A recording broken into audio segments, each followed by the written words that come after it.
This is a really handy plant to have in your garden. It's called Phormium tenax or New Zealand Flax. It's really common, grown all over the country in front gardens and back as an ornamental. We don't grow it so much as an ornamental. We grow it because it provides us with biodegradable, 100% natural and really strong garden twine string. So to use it for that reason, all you need to do is go up to a leaf of it. It's got quite fat leaves at the bottom that then broaden out and become wide but very thin at the top. So cut it off just above the fat bit, cut off a leaf.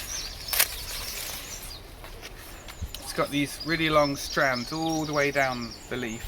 You look really closely, lots and lots of vertical lines, and that's where it will split.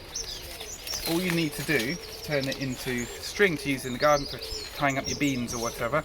Just nick the leaf and then pull it, and it will strip off all the way down that line, all the way down.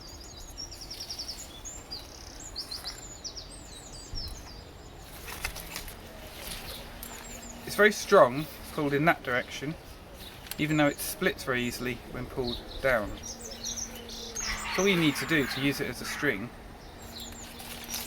tie it around whatever, use it like any other old string. It will tie together really, really well into whatever knot you like, and it will last a good season or two, and then it will biodegrade naturally into your soil, feed your microbes, and disappear back again, feeding whatever else is going to grow in that soil next time. So you're not going to have any of that horrible plastic twine you bought from the garden centre filling up your soil for years to come and for millennia.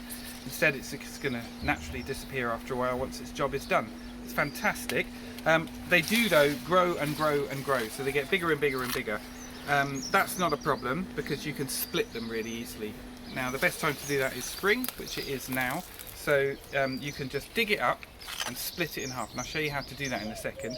It's actually a lot easier to dig up than it looks like it will be as well. They don't have huge thick roots like they look like they might have. They actually have lots of stringy little roots underneath, so you can get them up relatively easily.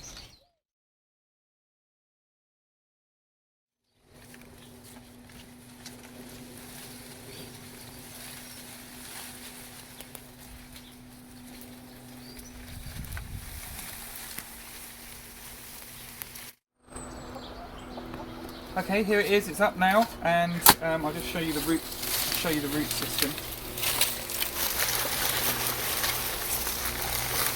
As you can see, there are quite a lot of pretty small roots. It's not a huge bulbous thing, so it's reasonably easy to get up. We're going to be quite brutal with it, but it won't really mind. It will recover. And we're going to see if we can split this into 4. And all we're going to do, find about the central point, put our spade there, and just go right down into it.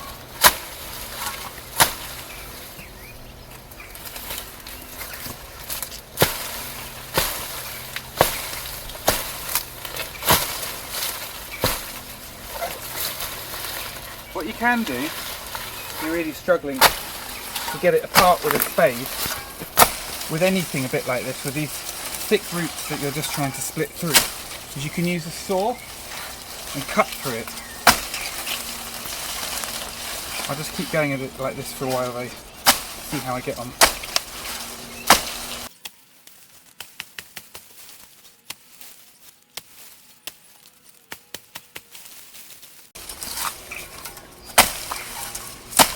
There it comes.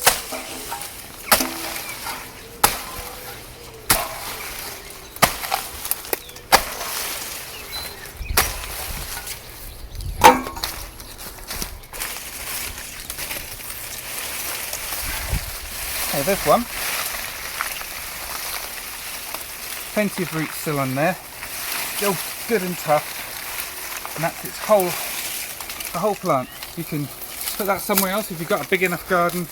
Put it somewhere else. It's a really handy plant to grow near, not too near because it gets quite big, but near the veg that you're growing, because you often need to tie that up when you're growing it. If you've got a big enough garden to have a really big veg area or a small holding or something like that, then dotting it around is really helpful. Otherwise, split it and give some to a friend.